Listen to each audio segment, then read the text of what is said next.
Travailler plus en moins de temps, ce n'est pas de la magie, c'est une question d'habitude et de méthode. Aujourd'hui, je vous partage 3 habitudes essentielles qui peuvent vraiment transformer votre quotidien. Si vous êtes prêt à maximiser votre efficacité, restez jusqu'à la fin parce que la 3e est clairement la plus importante. Tous les jours, vous disposez de 24 heures et un certain nombre de choses à faire dans ce laps de temps. Certaines de ces tâches sur lesquelles vous devez travailler valent plus que les autres. En termes d'argent, peut-être, mais aussi, pourquoi pas, de connaissances, d'expérience, de technicité. Si vous pouvez identifier et prioriser 3 tâches de grande valeur pour vous et les accomplir en premier, vous obtiendrez un avantage injuste qui n'est lié à rien de particulier, vous savez juste prioriser. L'une des compétences les plus sous-estimées est probablement la capacité à établir des priorités claires. Les personnes qui réussissent ne font pas tout le temps. Elles ne parviennent même pas à faire la plupart de leur liste de choses prévues en 24 heures. La différence avec nous, c'est qu'ils ont l'habitude de faire les choses les plus importantes. Pour y arriver, vous devez planifier et prioriser. Organisez demain, aujourd'hui. C'est la première habitude à adopter. C'est une habitude simple qui peut vous aider à établir des priorités et à planifier votre journée plus efficacement. Chaque jour, vous consacrez 5 à 10 minutes à la planification de votre journée du lendemain en vous posant 2 questions simples. Quelles sont les 3 tâches les plus importantes que je dois accomplir demain? Parmi ces 3 tâches importantes, quelle est celle que je dois accomplir quoi qu'il arrive? Donc, lorsque vous regardez votre liste de tâches, elle doit comporter ces 3 tâches et plusieurs autres, moins importantes, que vous devez également accomplir, mais qui ne sont pas forcément prioritaires. Identifier les priorités quotidiennes peut sembler une astuce insignifiante, mais le faire la veille libère votre subconscient pendant que vous dormez et vous évite de vous inquiéter d'être pris au dépourvu ensuite. Le simple fait de ne pas se retrouver à se demander le lendemain matin « Qu'est-ce que je vais faire aujourd'hui ?» c'est génial. 1 minute de planification fait gagner au minimum 10 minutes dans l'action. C'est Brian Tracy qui l'a dit et c'est tellement vrai, surtout par exemple si vous travaillez à votre compte ou si vous avez des objectifs vraiment ambitieux.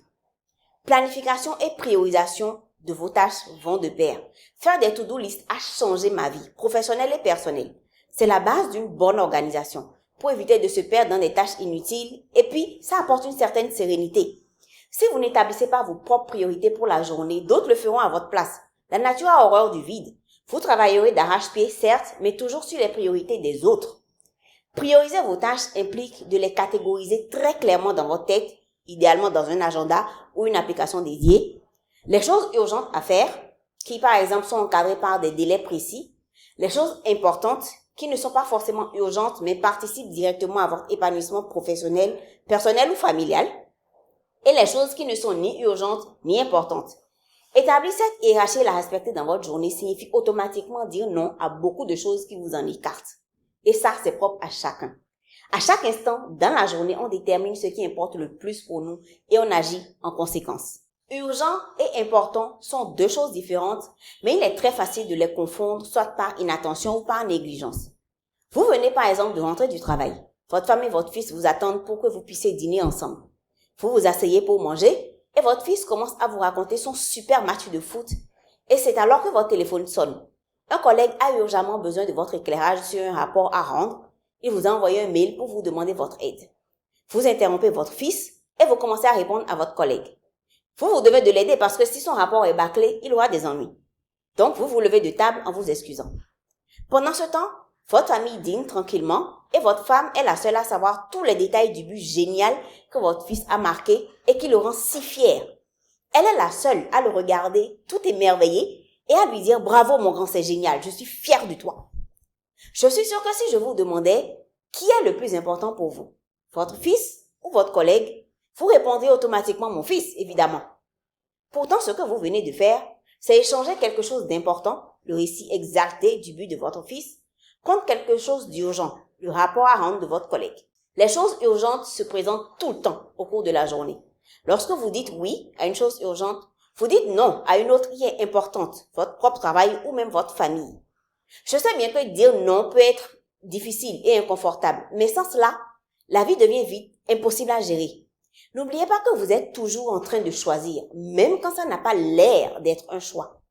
Choisissez avec sagesse. Faites du non une habitude quotidienne pour prioriser ce qui est réellement important pour vous.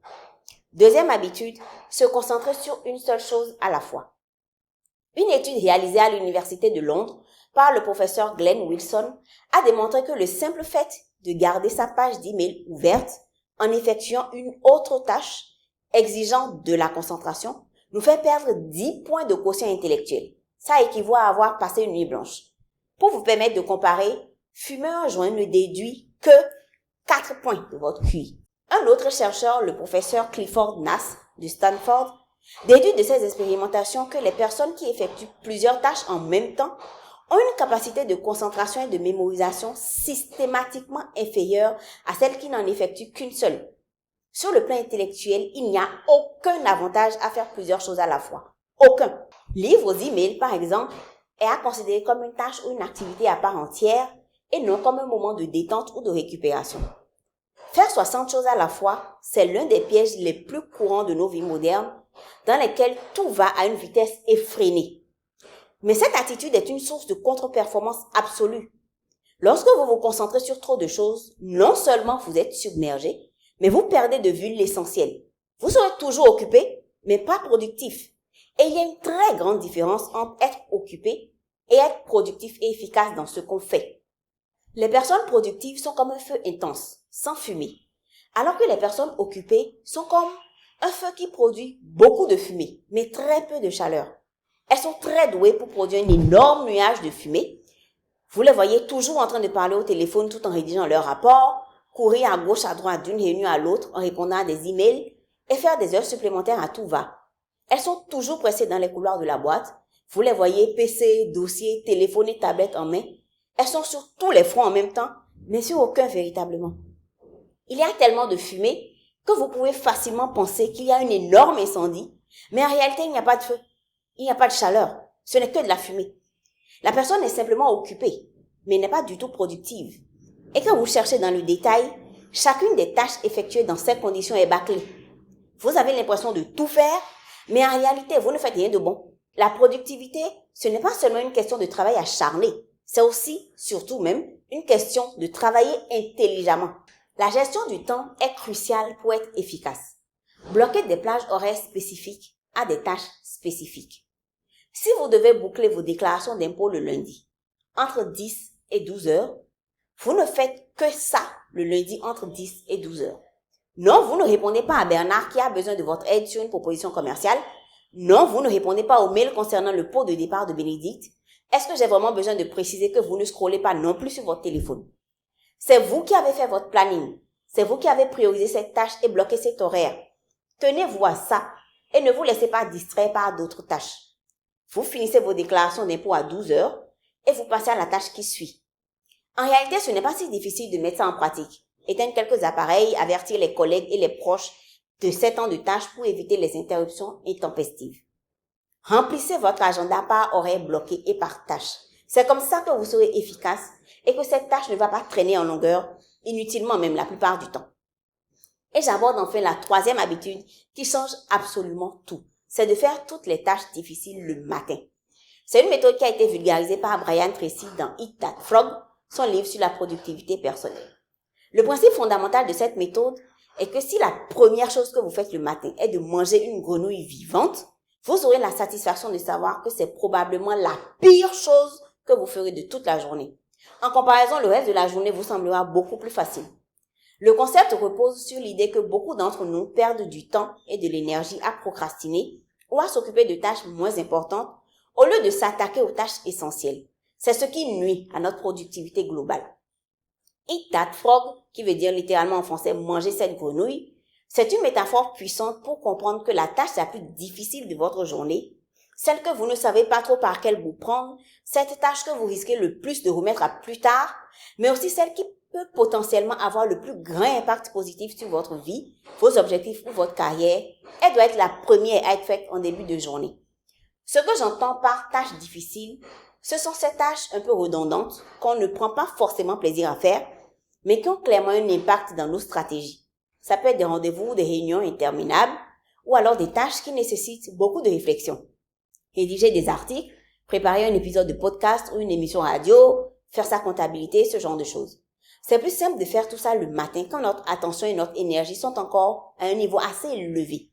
Une fois que le plus dur est fait, que la grenouille est avalée, la journée se déroule beaucoup plus tranquillement, sans trop de tracas. Voilà, je pense avoir fait le tour de ces petites choses qui m'aident au quotidien. Planifier et prioriser mes tâches, me concentrer sur une seule activité à la fois et avaler ma grenouille dès le matin. Je sais combien ça a changé ma façon de travailler, non seulement du point de vue du temps, mais aussi le gain en efficacité. Donc, j'espère que ces habitudes auront le même impact bénéfique pour vous. Ajustez-les selon vos besoins et observez votre transformation au quotidien. Si cette vidéo vous a été utile, n'oubliez pas de me laisser un petit pouce bleu et vous abonner à la chaîne pour plus de contenu sur la productivité. Merci de m'avoir suivi. Ciao!